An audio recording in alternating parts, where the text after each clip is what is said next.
and let us all do we can to build a better future. Banksters are always on the loose. Yeah.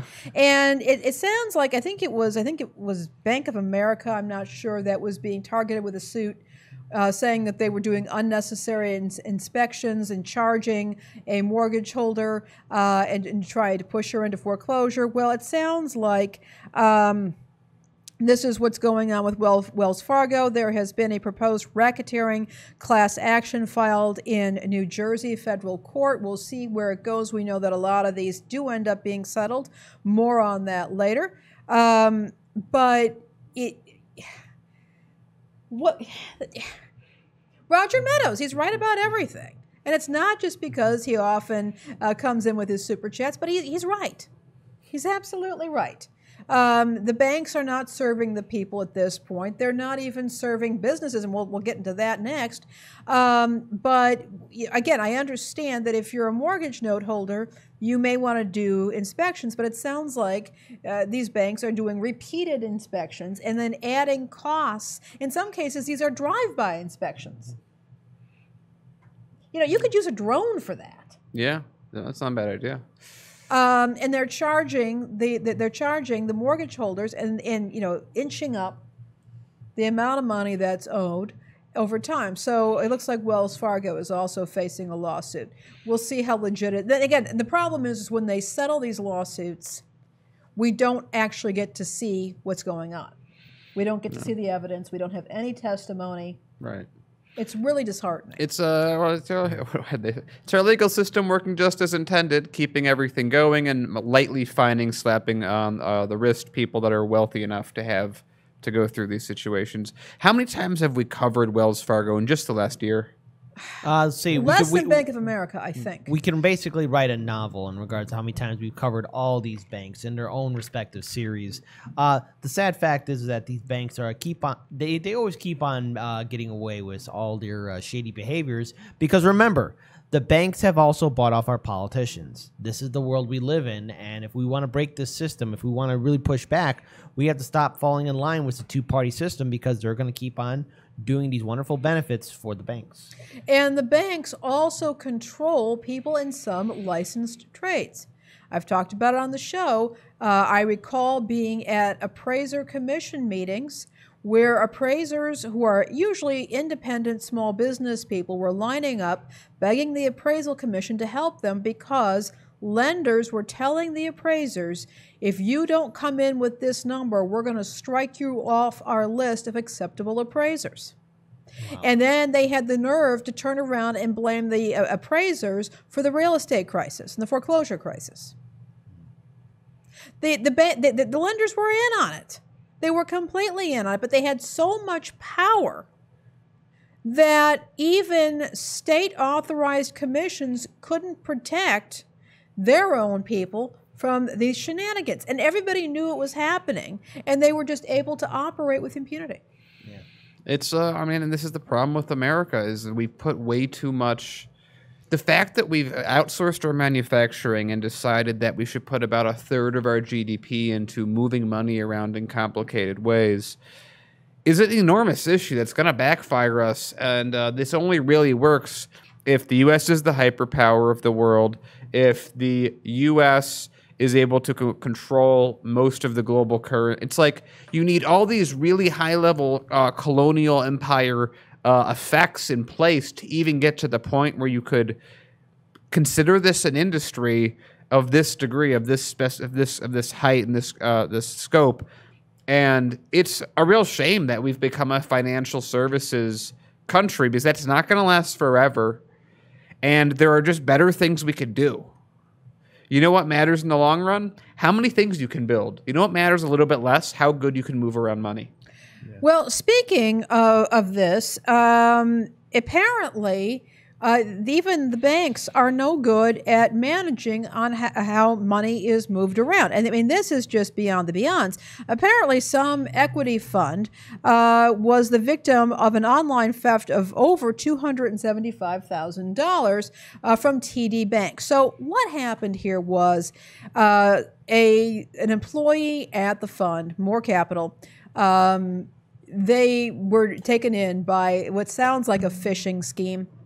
and they gave a bunch of credentials over to the fraudsters, and the fraudsters began to move the funds out of TD Capital's account at, I'm sorry, More Capital's account over at TD Bank and into the fraudsters' account or their puppet accounts.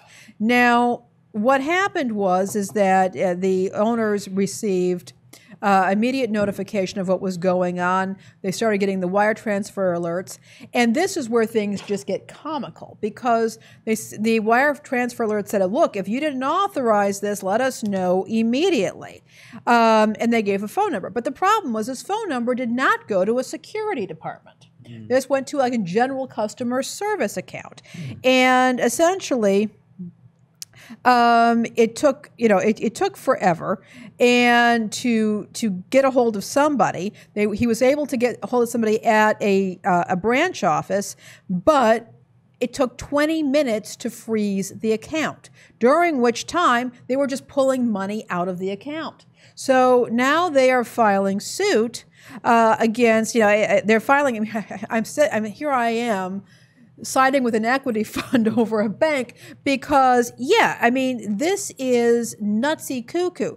This is a completely common and known scam.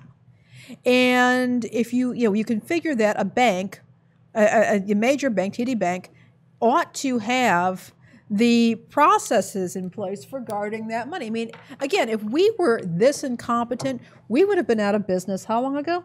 Immediately. Yeah, pretty much immediately. Yeah. The thing that gets me is that I would expect that if you're things like, hey, is this a security threat? That you call a specific number that can actively quickly. Or you deal could actually with it. do it on your phone. You could actually push something on an app immediately. It sends a security ping that would get into the systems. It would block everything at this point. And within 20 minutes, I guess there were 3 transfers totaling, over $275,000.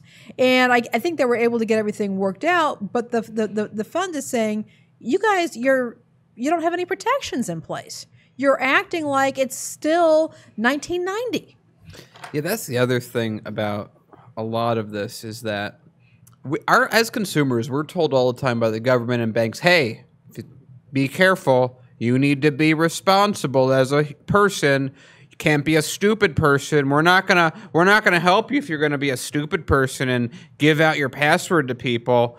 But these same banks are also dealing with the same things where someone can call in and spoof a name, a client, and get information because someone's not doing their job right. Someone's not being trained correctly. The system clearly shouldn't be this easy to deal with, easy to take over. When something is happening, you get a message.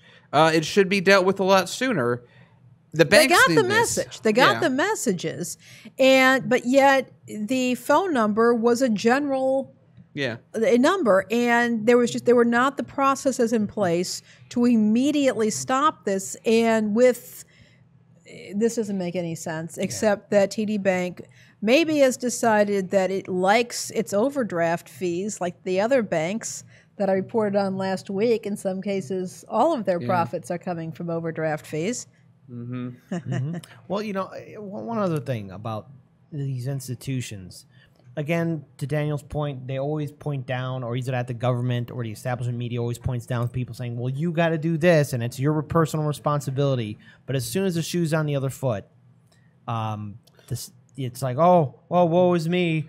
We've just been had. We've lost everything now. And I can't find sympathy for these institutions. I mean, it is your responsibility to be more secure than any average citizen out there on the streets right now. And it's interesting to how a lot of these scam artists, a lot of these people who do like these phishing accounts are right now trying to outmaneuver these larger financial institutions. And they're winning because they're not putting the processes in place. Yeah. It's called a duty of care. Yeah, absolutely. Real quick, I want to acknowledge a YouTube super chat that we did get from Anthony Valenti, $5.